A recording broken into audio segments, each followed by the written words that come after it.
Shuttershock.com Kicking toilet handles to flush, holding your breath after someone sneezes. Scientists explain how we are doing it all wrong. Perhaps you were as grossed out as we were by that recent Weill Cornell Medical College study that showed New York City's subway system to be teeming with bacteria. Over an 18-month period, geneticist Christopher Mason and his team collected DNA from handrails, kiosks, seats, and turnstiles across the MTA to reveal a lush, invisible ecosystem containing more than 15,000 different kinds of microbial life. Right? Thankfully, the study also showed that the vast majority of bacteria found in the subway were harmless or even beneficial to humans.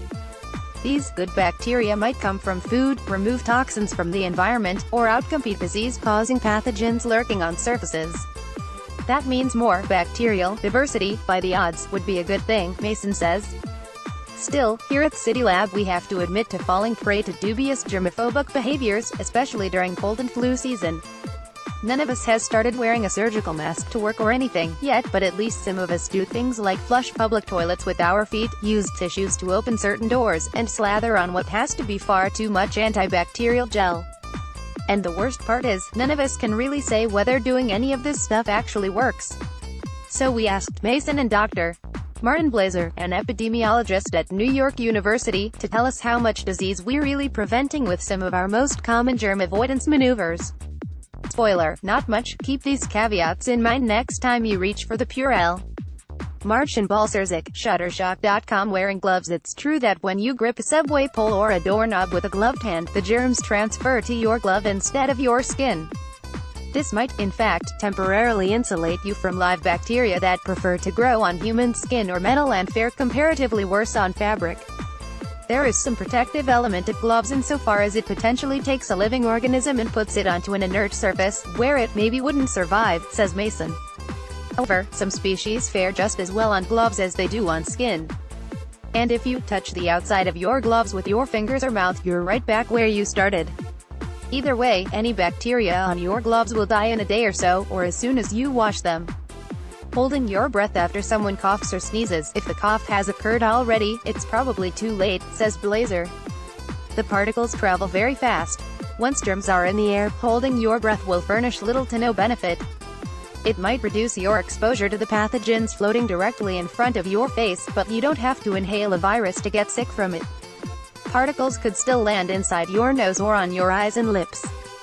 I can confirm that one way to almost guarantee that you won't get any influenza in your lungs is to not breathe, Mason says. But if you don't ever breathe, you'll be dead eventually.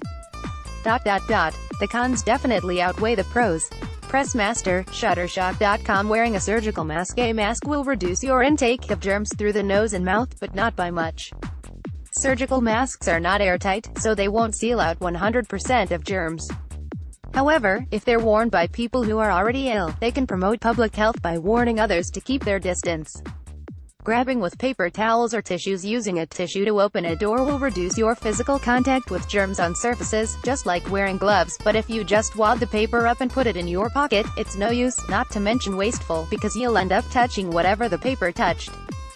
For this method to be effective, you'd have to know and practice sterile techniques, for instance, taking your gloves off the right way so that you don't recontaminate them. There's also the possibility that the paper is more absorbent than your own skin. Young, Shuttershock.com Touching surfaces with your wrist or the back of your hand instead of your palm. Touching a handrail is like shaking hands with 10,000 people, says Mason, but not all skin surfaces are created equal where bacterial transmission is concerned. Scientists have shown that the fist bump is more hygienic, that is, it transfers fewer bacteria than the handshake, presumably because it exposes a smaller skin surface area.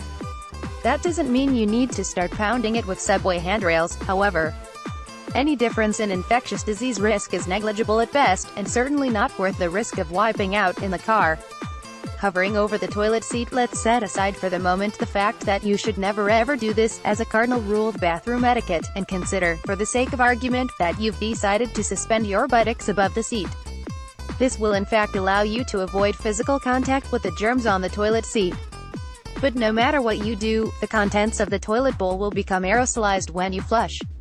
There's a small mister of everything that was in that toilet, in the air very close to you, Mason says.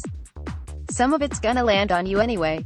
Putting the lid down when you flush can help a bit here. But Blazer says, the chances of catching any kind of illness from a toilet seat are infinitesimally small.